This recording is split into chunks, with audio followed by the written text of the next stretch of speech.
continuando o nosso tema de generalização, vamos falar um pouco de pipelines. Por que eles são importantes? Todo tratamento de dados ou ajuste de classificadores ou qualquer tipo de estimador deve ser feito depois da divisão de treino e teste. Você já deve ter visto alguma coisa na internet ou lido para falar que tem que tratar os dados antes de estudá-los, né? Tirar valor nulo, Nem sempre isso vai funcionar. Às vezes a gente tem que fazer o tratamento depois de dividir em treino e teste, e para isso a gente tem que colocar dentro de um pipeline. Um exemplo que eu vou dar aqui é o Standard Scale. Por exemplo, a gente utilizar alguns classificadores são sensíveis à diferença das características, então a gente precisa padronizar esses dados antes. O que o Standard Scale faz? Ele subtrai os valores das características pela média daquela característica e divide pelo desvio padrão. Então ele faz uma padronização dos dados. Para a gente utilizar isso corretamente, a gente tem que incluir dentro de um pipeline. Vamos entender como que funciona, o porquê dessa padronização, a importância de ser padronizado e também a importância de estar dentro do pipeline. Para isso, vamos importar o matplotlib, o pyplot, splt. Agora vamos plotar um gráfico de barras aqui com o número das características. Quantas características a gente tem? Shape 1. Essa é a quantidade de características que nós temos. E vamos plotar a média em p.min. Então vamos importar aqui o NumPy também.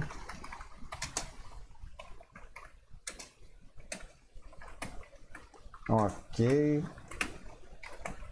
A gente vai tirar a média de toda a base de dados no eixo 0. E depois a gente manda plotar o gráfico. Veja que tem duas características, a característica 4 e 12, que elas estão muito diferentes das demais. Alguns classificadores são sensíveis a esse tipo de característica, a esse tipo de mudança. Por exemplo, o KNN. O KNN ele sente essa mudança drasticamente. Como que a gente vai fazer para padronizar isso? Vamos colocar aqui from sklearn preprocessing import standard scale. É uma coisa tão comum de se usar, tão importante, que o scikit-learn já tem implementado para a gente. Aqui a gente coloca o standard scale e a gente vai transformar aqui as nossas características para colocar aqui, ó, scaler.fitTransform. A gente já ajusta e transforma tudo de uma vez. E agora a gente vai plotar o mesmo gráfico, só que com as características padronizadas. Então vamos até copiar essa parte aqui. E no lugar de usarmos x, vamos usar xnew. Olha aqui, ficou muito mais padronizado, as características estão muito mais próximas umas das outras.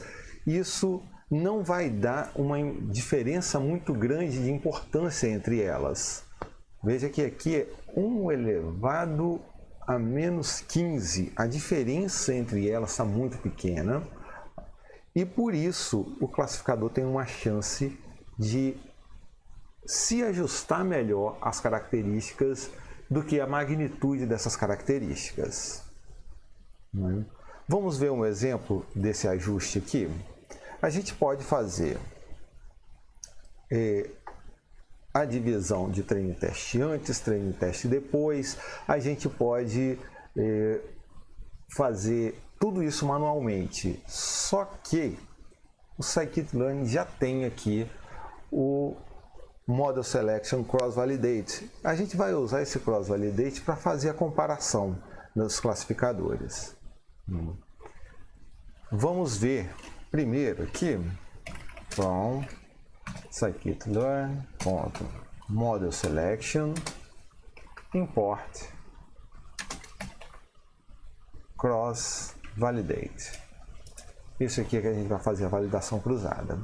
Vamos também importar o linear model import logistic regression. Vamos testar uma regressão logística aqui. E vamos fazer o nosso modelo como a regressão logística. Para a gente usar o cross-validate, a gente só chama o cross-validate com o nosso modelo, a nossa base completa e a nossa resposta completa. Só que aqui a gente não fez padronização nenhuma. Sem padronização, então a gente vai colocar aqui, ó, sem padronização, np min scores, e aqui a gente vai pegar o test score. Quer dizer, eu só quero os valores da base de teste e vamos imprimir aqui, ó, print fstring sem padronização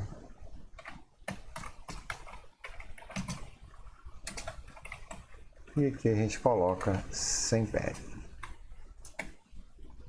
Veja que sem a padronização ele chegou a 95,5% de acurácia. Agora, se a gente fizer essa mesma coisa com o teste padronizado, veja que eu não vou nem mudar o classificador, eu só vou colocar aqui o xnew. E aqui a gente vai mudar para com padronização. Com padronização. Com.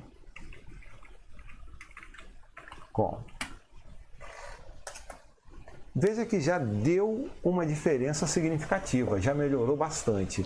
Mas a gente padronizou toda a base antes.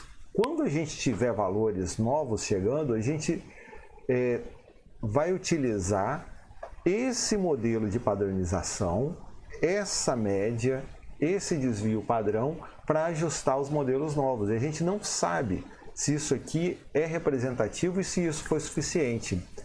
O que a gente pode fazer? A gente pode fingir que a gente não sabe qual é a média e o desvio padrão, do mesmo jeito que quando a gente faz o cross-validate, a gente finge que não sabe qual é o teste e qual é a base de teste. A gente usa a base de treino para treinar o classificador.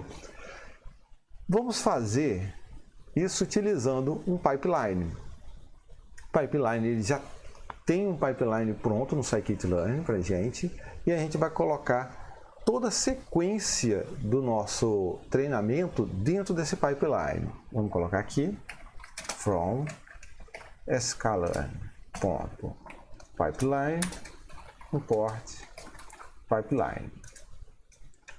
Agora o nosso modelo não vai ser mais a regressão logística. A gente vai colocar aqui um pipeline. Esse pipeline vai ter uma lista de passos que ele vai fazer. O primeiro passo é a padronização.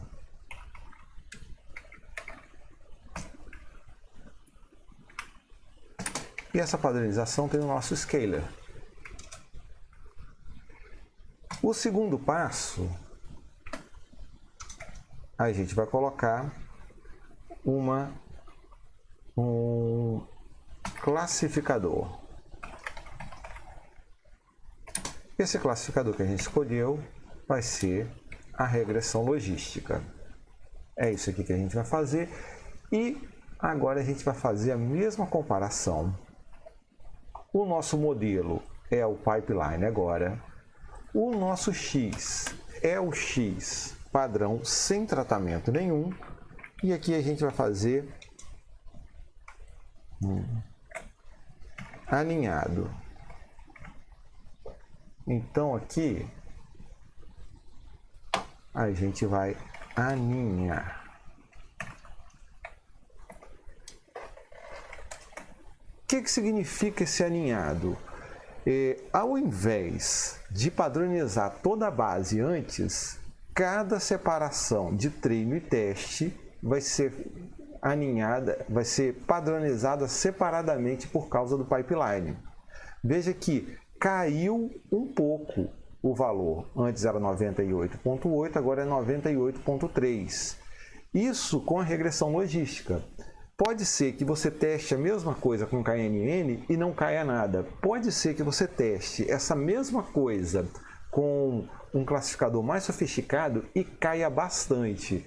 Então, na dúvida, a gente sempre tem que usar o pipeline para fazer isso daqui. Vamos fazer uma comparação desse gráfico para ver quão diferente ficou isso aqui? Vamos aqui colocar um gráfico de barras.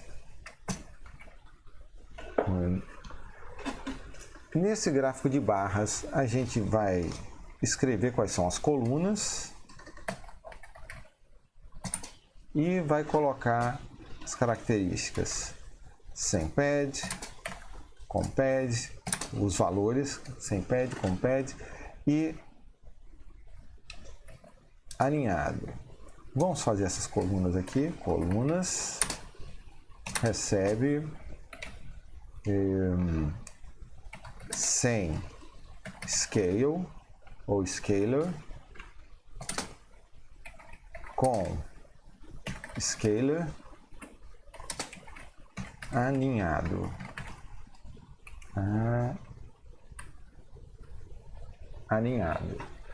Aninhado porque isso vai formando um ninho, é uma validação dentro de outra. Então a gente coloca aqui esse ajuste e vai plotar. Plot.show. Aqui a gente não consegue ver essa diferença muito significativa, porque está tudo muito alto. Nem sempre vai ficar tudo muito alto assim. A gente pode contar uma mentira aqui, a gente pode mentir nesse gráfico mudando o eixo. Isso aí a gente sempre vê em pesquisas, né, que o pessoal acaba alterando o gráfico um pouco para dar a impressão que a diferença é grande, para a gente ver só o ponto que importa. Então a gente coloca aqui, vamos chamar isso aqui de array, vamos construir um array aqui, um array NumPy. Esse array a gente vai subtrair de 0,95 e a base a gente vai colocar a partir de 0,95. Veja que agora a diferença entre essas barras é mais visível, né? Porque a gente parte aqui de 0,95, caiu um pouco, né, com a validação alinhada, mas a gente tem que ficar consciente de que essa parte aqui, esse aninhado, ele tende a ser mais próximo da realidade do que esse aqui que a gente fez tudo. Então, apesar de ser um pouco mais pessimista, ele ainda é melhor do que sem tratamento nenhum. Mas aqui o tratamento é feito da forma correta, aqui é feito de uma forma errada, porque a gente fez para todas as bases antes de dividir treino e teste. Para a gente fazer o ajuste do classificador, escolher os melhores hiperparâmetros, a gente também tem que fazer isso dentro do pipeline. No próximo vídeo a gente vê como utilizar o Grid Search para encontrar isso e aí sim a gente fazer um ajuste aninhado para um estimador.